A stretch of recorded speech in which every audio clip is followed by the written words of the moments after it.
Brandt DXT grain carts have efficient unload speeds, large carrying capacities, unmatched durability, and reliable components that make sure your cart is working when you are. Lead the field with DXT grain carts from Brandt. Visit your local Brandt dealer for more information. The Canola Council of Canada has launched a refresh strategic framework for the next 5 years, and it includes some changes to its agronomy function. There have been some people let go in terms of the agronomy staff within the council. And joining us now here on Real Agriculture and Real Ag Radio, we're pleased to welcome Chris Davidson. Chris is the President and CEO of the Canola Council of Canada. Thanks for making some time to chat with us today, Chris. Yeah, thanks for having me, Kelvin. So a new strategic framework. Let's start, I guess, at a high level. What is this? What does it mean for the Canola Council and the canola industry, canola growers going forward? Yeah, I think the most important thing to start with is that we've developed this refreshed framework in collaboration and with input from our board, from the broader membership, and stakeholders from across the value chain. And one of the things that's come through loud and clear as part of that process is we've got a strong base that we're building on, so we see this as an evolution. But we've also been asked to really sharpen the council's focus in terms of what members and others have told us are of critical importance for the industry in terms of moving forward in the future. So there are 3 core priorities I see: sustainable and reliable supply, stable markets for value optimization, and member service excellence. I'm not sure where agronomy fits in there, but the Canola Council has for decades been involved in extension research on the agronomy side of things, supporting farmers and agronomists. What will that look like going forward? Yeah, so the short handle for those sort of 3 priorities you referred to, I think there's one that speaks to volume, one that speaks to value, and one that speaks to members. And certainly there's an ongoing role for agronomy as part of those priorities moving forward. But what also became clear as part of the development of this framework is that we've been asked to refocus the agronomy function with more of an eye going forward to the future. What can we do to identify and address some of the threats, some of the production risks, as well as opportunities that will impact Canadian canola in the years ahead? So that does mean change in that space for sure.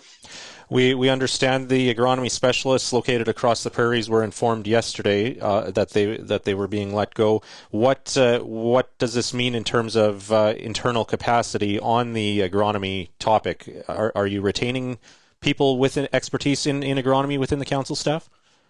Yeah, so we are clearly going to have a reallocation of the resources that are made available to the council for that we do the work on behalf of the industry, and I certainly want to acknowledge the excellent work that's been done by the team over many years.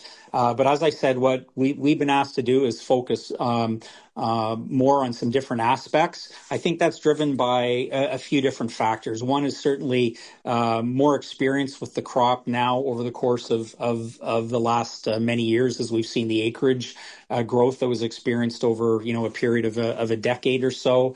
And so the growth that we're experiencing now is not driven as much by new acres as it was several years ago.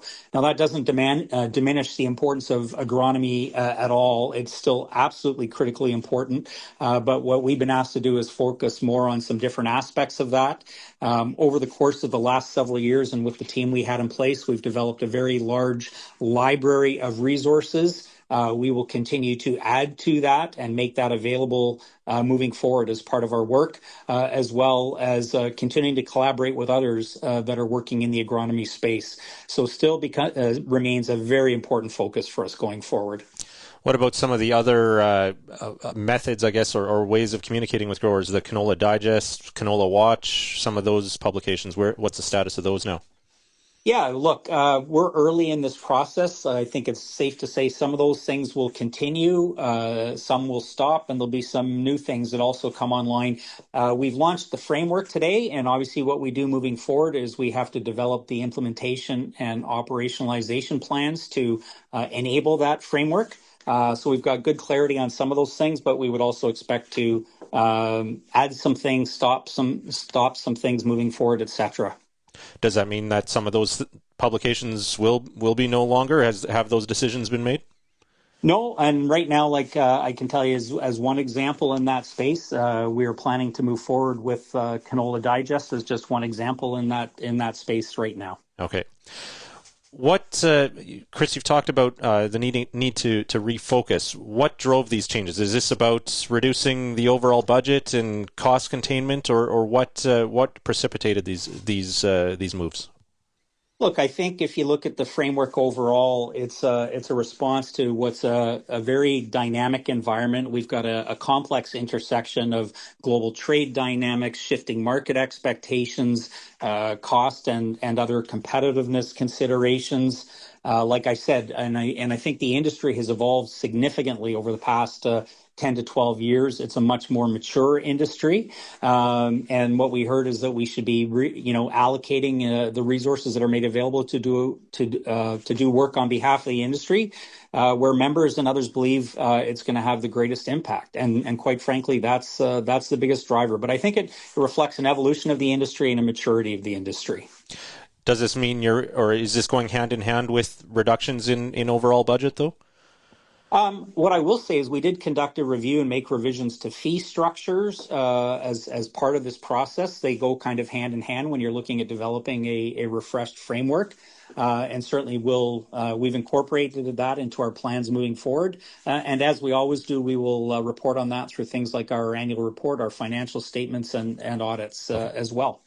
We have covered this to some extent, I know, and this goes back 7-8 years already. There's been pressure on the investment in agronomy and market development to some extent as well, especially from the grain company members. I'm curious, and at that time, I believe it was 2018-ish timeframe, Chris, and you can correct me if I'm wrong, some of the funding onus shifted from industry more to the producer organizations, the provincial grower organizations that are funded by checkoffs.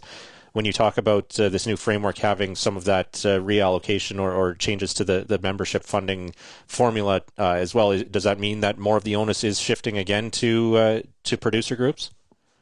No, I wouldn't say that's the case at all. Like I said, we conducted a comprehensive review of our fee structure, and we did that with the value chain around the table. And that's reflected in what our structure looks like going forward. So it was a comprehensive review. It was involved, like I said, all segments of the value chain, and as a member-based organization, that's what the members have supported. We did, of course, see the Bunge Viterra deal finalized this last month. Both companies were previously members. Does that affect the Canola Council's books in terms of having one less major grain company as a member? Not in a specific sense, in the sense that, look, as I said earlier, we're operating at a very interesting time with the dynamics that I talked about, the shifting market expectations and other competitive pressures.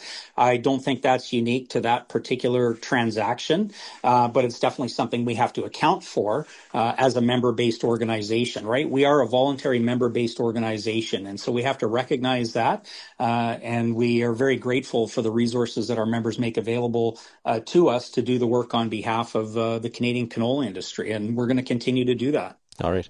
Going back to the agronomy changes, I know some farmers and people in industry saw that agronomy team, Chris, as being third-party, an unbiased source of information. What's your response to those who raise the concern that that source of unbiased third-party insight into canola production won't be around anymore?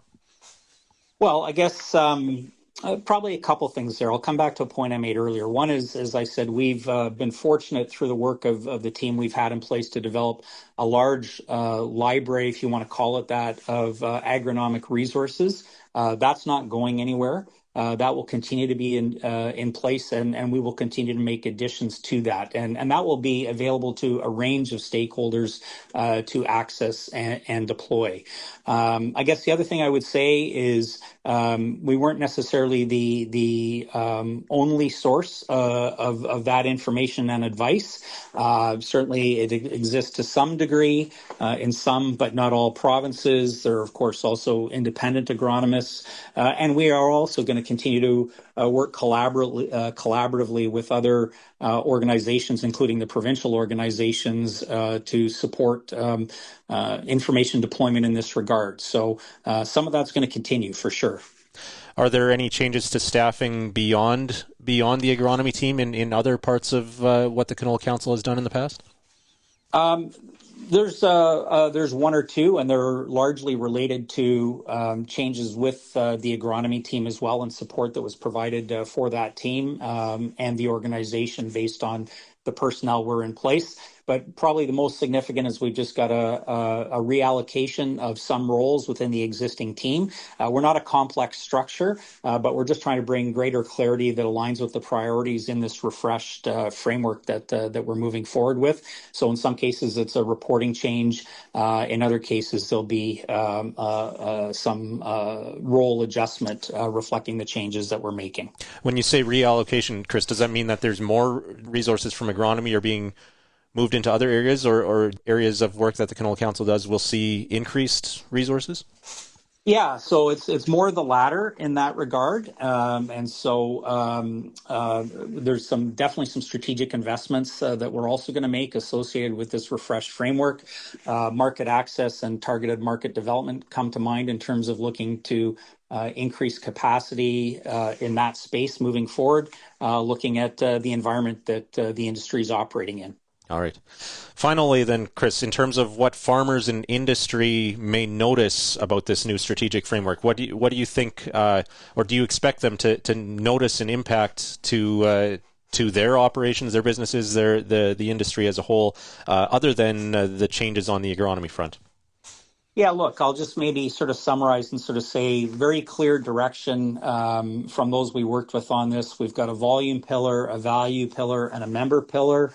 Very clear areas of focus. And under that, I would highlight market access, innovation, targeted market development, and biofuels as some of the key areas of activity that the council will be pursuing. Yeah, certainly. Biofuels, lots of potential and also uncertainty on that front going forward. I should also ask you, any new developments on the China front in terms of the tariff situation there? Not at this time. As you know, we're sort of two tracks on that front. One is obviously the tariffs that we're facing on canola oil and meal as a result of the anti-discrimination investigation by China that were announced in March. And then obviously the ongoing anti-dumping investigation, which is still in progress. Okay, so the two different tracks are still... they're still being run as there's still two different fronts to pay attention to there. Yeah, correct. They are separate items, anti-dumping on the one hand and anti-discrimination investigation on the other. All right. Well, we'll stay tuned for as some of these changes take effect and as this new framework is rolled out here. Chris, thank you for taking the time again to chat with us. Thanks for having me today, Kelvin.